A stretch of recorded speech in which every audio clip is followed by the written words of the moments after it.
Revenant dans mon pays, je me dis « Ah, c'est mon pays !» Et le temps se met à ralentir et tout paraît retrouver sa fonction naturelle. Je traverse les paysages, ainsi s'accomplit le périple.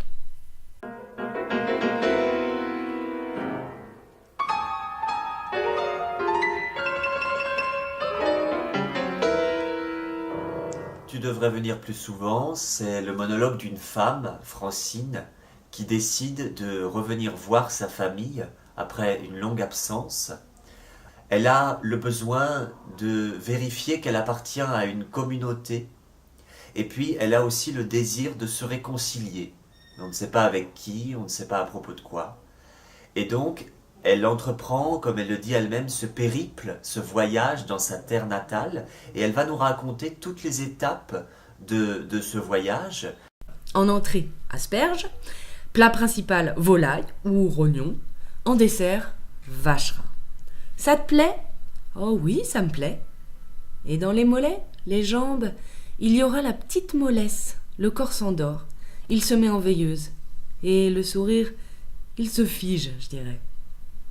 Et le boulot, ça va le boulot ? Et la santé, ça va la santé ? Et le boulot ? Oui, oui, ça va. Tu gagnes combien ? Il questionne. Et moi je dis, ne reste pas assis des heures dans le... Il ne faut plus manger de ce... Et le temps coule. Et le jour, il semble devenu trop long.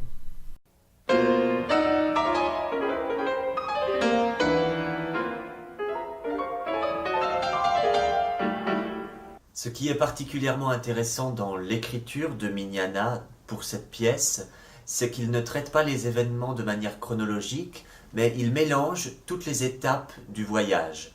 Il est impossible de déterminer où est-ce qu'on se trouve. Est-ce que Francine a vécu ce moment des retrouvailles ? Est-ce qu'elle va le vivre ? Est-ce qu'elle imagine ? Elle le rêve ? Elle rêve ce moment ? Ou est-ce qu'elle est en train de le vivre au moment où elle nous le raconte ? Et cette ambiguïté-là, elle est vraiment intéressante parce qu'elle raconte, au fond, à quel point Francine est habitée par sa famille, par son héritage familial, par là d'où elle vient. C'est en elle, c'est inscrit en elle, c'est dans ses pensées. Et au fond, ce voyage, c'est autant un voyage géographique qu'un voyage mental. Colette, je la vois. Elle parle à son chien.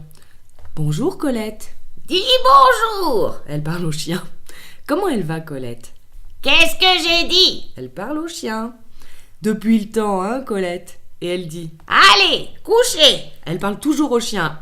Alors autant parler au chien. Bonjour chien. Qu'est-ce qu'on dit ? Dit Colette. Colette, je la vois.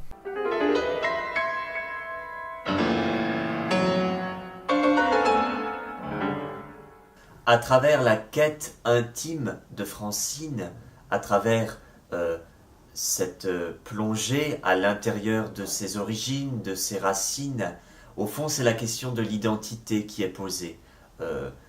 C'est quoi mon identité ? Qu'est-ce qui compose mon identité ? La dernière fois que je suis allée voir ma mère, comme à son habitude, elle était dans sa cuisine. Je lui ai dit « Allez, viens t'asseoir ». Elle a fait comme si elle n'avait pas entendu. J'ai dit encore « Allez, viens t'asseoir ». Elle a dit « Pas tout de suite ». Et c'est là que j'ai dit « En fait, tu me hais ». Elle n'a pas bronché. Elle a fini ce qu'elle avait commencé, des penne à la sauce tomate, et c'est un peu plus tard qu'elle m'a dit « Mais qu'est-ce que tu racontes ?» Elle a ajouté « Mets la table s'il te plaît ». J'ai mis la table. J'ai posé devant son assiette le paquet cadeau. Elle a regardé le paquet et elle ne l'a pas ouvert. Et c'est à la fin du repas que j'ai dit « Et ton cadeau ?» Et elle a dit « Ah oui, le paquet. » Elle l'a ouvert, elle a déplié le foulard et elle a dit « Ah, il est bleu, tant mieux. » Et elle a ajouté « Débarrasse s'il te plaît. » J'ai débarrassé. Elle a allumé la télé. Moi, j'attendais sa réponse. Mais elle a dit « Je vais me coucher. » J'ai eu envie de pleurer, mais je ne l'ai pas fait. Et j'ai dit « Dis-le que tu me hais. » Et elle a dit « Mais qu'est-ce que tu dis ?» J'ai dit aussi « Il te plaît le foulard ?» Et là, Elle m'a embrassée et je me suis dit, soit elle m'embrasse comme d'habitude, vite fait, soit elle me serre contre elle comme quand on se réconcilie. Elle m'a embrassée, vite fait, elle est montée. J'ai éteint la télé et j'ai zioté le salon, canapé, etc. Et j'ai été attendrie. Et je me suis dit, c'est la maison de ma mère. Voilà ce que je me suis dit. Pour parler de ce texte, Mignana n'utilise pas le mot monologue, il utilise le mot solo. Et effectivement, dans sa langue, il y a quelque chose de très musical, notamment par le rythme, par les jeux de sonorité, ce qui offre une vraie partition sonore à Cécile Vernet, la comédienne qui interprétera Francine. Et le son sera un petit peu le leitmotiv du travail de mise en scène. Cécile sera accompagnée sur scène d'un musicien avec lequel elle va raconter l'histoire. Il sera là pour souligner les moments importants, les moments cruciaux de son épopée intime. Il sera là aussi pour apporter un contrepoint, apporter un décalage par rapport à ce qui est dit. Et puis, il y aura tout un travail sur les sons, sur les ambiances sonores, c'est-à-dire comment rendre ce voyage au niveau des sons. Les voix de la famille, les sons des objets, les sons des repas, les sons des paysages, pour garder cette ambiguïté par rapport au voyage que Francine nous raconte, qui fait qu'on ne sait pas si elle l'a vécu ou si elle rêve ce voyage.